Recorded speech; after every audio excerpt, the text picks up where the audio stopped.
मध्य प्रदेश में आगामी 5 महीने के बाद में अब विधानसभा चुनाव होने हैं। बीजेपी ने अब इन विधानसभा चुनाव को लेकर तैयारियां करना शुरू कर दी हैं। टिफिन बैठक जो भाजपा के लिए अब परिचर्चा का केंद्र बन चुकी है। टिफिन बैठक के माध्यम से कार्यकर्ता और भाजपा के जो वरिष्ठ नेता हैं वो आपस में परिचर्चा करेंगे और जो केंद्र और राज्य की योजनाएं हैं उनको लेकर घर घर तक जाएंगे। हमारे साथ मौजूद हैं डॉक्टर केपी यादव जो कि बीजेपी से सांसद हैं और वो एक टिफिन बैठक में शामिल होने गुना पहुंचे हैं। जी बताइए, जो टिफिन बैठक है इसके माध्यम से कैसे अब आगे बीजेपी अपनी रणनीति बनाएगी? देखिए, पिछले 15 दिनों से और आगामी 15 दिनों तक यानी 1 महीने का कार्यक्रम हमारा केंद्र से आया है। जो हमारे यशस्वी प्रधानमंत्री जी माननीय नरेंद्र मोदी जी का 9 वर्ष का जो कार्यकाल पूर्ण हुआ है उसको लेकर ये 1 महीने के कार्यक्रम आए। उसी के तहत ये टिफिन बैठक जो है यह भी एक कार्यक्रम है। आपने देखा होगा कि जब भी परिवार में खुशी का माहौल होता है तो निश्चित ही पूरा परिवार साथ में बैठ के भोजन करता है, उत्साह मनाता है। तो ये हमारे लिए भी एक उत्साह का समय है कि आज हमने 9 वर्ष के कार्यकाल में जो हमने सोचा था, जो हमने कहा था, वो हमने किया।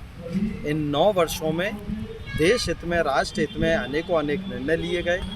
देश का मान सम्मान पूरे विश्व में बढ़ा और साथ ही देशवासियों के हितों में अनेकों अनेक फैसले लिए गए। और सबसे बड़ी बात, इन्हीं 9 वर्षों के कार्यकाल में जिस उद्देश्य को लेकर हमारी पार्टी का निर्माण हुआ था, धारा 370 हटाने को लेकर, वो धारा 370 हटी। राम मंदिर के लिए कई पीढ़ियों से लड़ाई चल रही थी, कई पीढ़ियां खप गईं कि भगवान राम, श्री राम लला का मंदिर अयोध्या में बनना चाहिए।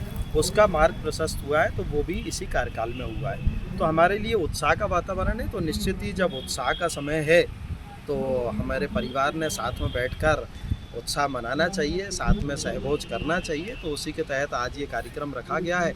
हम हमारे सभी वरिष्ठ कार्यकर्ताओं के साथ बैठकर हर विधानसभा में इस तरह के आयोजन कर रहे हैं और सब लोग अपने घर से स्वादिष्ट व्यंजन बनवा के ला रहे हैं और सब लोग बैठकर एक दूसरे के साथ उन व्यंजनों का भरपूर आनंद लें। ये स्वादिष्ट व्यंजन जो बन रहे हैं, लेकिन इन व्यंजनों में कहीं ना कहीं खड़ा उस वक्त आ जाती है जब बैजनाथ यादव जैसे जो व्यक्ति हैं जो पुराने कुछ लोगों के साथ में कांग्रेस छोड़कर बीजेपी में अब वही वापस कांग्रेस में शामिल हो रहे हैं। तो ऐसा आपको लगता है कि समन्वय स्थापित हो पाएगा कि खटास आ जाएगी इस व्यंजन में? देखिए, जब से देश आज़ाद हुआ है और अनेकों अनेक पार्टियां आई, हर पार्टी का हर कार्यकर्ता स्वतंत्र होता है कि वो अपने विचारधारा के अनुरूप कोई भी पार्टी ज्वाइन करे। और ऐसा कौन सा प्रदेश है जहां लोग इस पार्टी से उस पार्टी में नहीं जाते।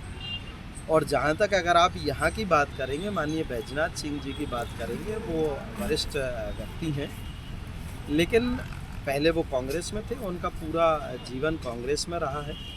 और आज जब उनको यहाँ की रीति नीति समझ में शायद नहीं आई होगी, वो उस विचारधारा में नहीं घुल मिल पाए, वो वापस अपनी पार्टी में चले गए। और मैं आपको बताना चाहूँगा कि उन्हीं बैजनाथ सिंह जी के परिवार से माननीय चंद्रपाल यादव जी हैं, जो हमारी भारतीय जनता पार्टी के काफ़ी वरिष्ठ कार्यकर्ता हैं, बहुत पहले से भारतीय जनता पार्टी से जुड़े हैं, उसकी रीति नीति पर चलकर दिन रात जनता के बीच में रहते हैं। वो हमारे मंडल अध्यक्ष हैं और आज भी वो भारतीय जनता पार्टी में हैं। तो जिसको समझ नहीं आ रहा है, जो हमारी रीति नीति में नहीं घुल मिल पा रहा है, वो आए और चले गए। बाकी भारतीय जनता पार्टी का कोई कार्यकर्ता उनके साथ नहीं गया है। उनके साथ जो लोग आए होंगे वो वापस चले गए होंगे। बल्कि भारतीय जनता पार्टी का मुझे नहीं लगता कोई भी कार्यकर्ता जो भारतीय जनता पार्टी में रचा बसा है वो कोई कार्यकर्ता उनके साथ गया। आपको लगता है कि इससे प्रभाव पड़ेगा भाजपा के वोट बैंक पे? देखिए, भारतीय जनता पार्टी ने 2018 के चुनाव में भी वोट हमें ही ज़्यादा मिले थे। अंक के गणित में हम कहीं ना कहीं थोड़ा पीछे रह गए थे और हमारी सरकार नहीं बन पाई थी। तो भारतीय जनता पार्टी एक बहुत बड़ी पार्टी है और भारतीय जनता पार्टी में रोज़ सैकड़ों लोग जुड़ते हैं, कई लोग जुड़ रहे हैं। इसलिए आज ना सिर्फ देश की बल्कि विश्व की सबसे बड़ी पार्टी है। हाँ, मैं ये मानता हूँ कि जो भी मेरे परिवार में आया है उसको नहीं जाना चाहिए, क्योंकि हम देश के लिए काम करते हैं, हम पार्टी के लिए काम करते हैं और अपने आप को सबसे बाद में रखते हैं। लेकिन कुछ लोग होते हैं, उनको इस विचारधारा में वो नहीं घुल मिल पा रहे, तो वो आज़ाद है, जिसको जहाँ रहना है। कांग्रेस का दावा है कि अभी और भी लोग उनके संपर्क में आगे आएंगे और टूट फूट मचेगी बीजेपी में। देखिए, जो बीजेपी में नहीं घुल मिल पाया है वो तो निश्चित ही जाएगा, लेकिन जो भारतीय जनता पार्टी में रचा बसा है वो कभी यहाँ से नहीं जाएगा। और ये इस पार्टी में हजारों लोग राष्ट्र हित में, देश हित में और माननीय नरेंद्र मोदी जी का जो कार्यकाल है उसको देखते हुए माननीय शिवराज सिंह चौहान जी जो रोज नई नई जनहितैषी जन कल्याणकारी योजनाएं ला रहे हैं उनसे प्रभावित होकर भारतीय जनता पार्टी के साथ जुड़ना चाहते हैं और जुड़ते जा रहे हैं। ये अभी देखा था भोपाल में सतपुड़ा भवन में काफ़ी बड़ी आग लगी थी, तो कांग्रेस का कहना है कि अब जाती हुई सरकार इसलिए ऐसे अग्निकांड ऐसी चीज़ें होती रहेंगी। देखिए, सरकार के पास कोई मुद्दे नहीं है तो वो तो कोई भी बात करती है। कोई भी दुर्घटना अगर होती है तो वो जानबूझकर नहीं होती है। अगर वहाँ आग लगी थी, आग देखिए किस प्रांत में, किस देश में, कहाँ नहीं लगती है। कोई नहीं चाहता कि कहीं आग जली, लेकिन कहीं ना कहीं शॉर्ट सर्किट से, किसी और कारण से, अब उसका कारण भी पता लग जाएगा।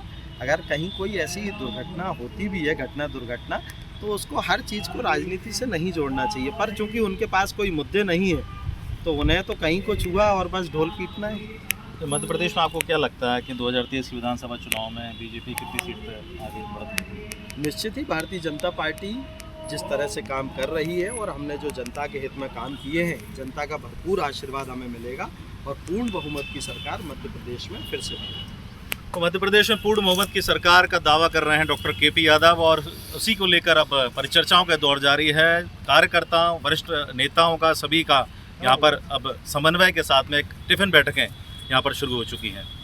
गुना से एमपी तक के लिए विकास जी की रिपोर्ट।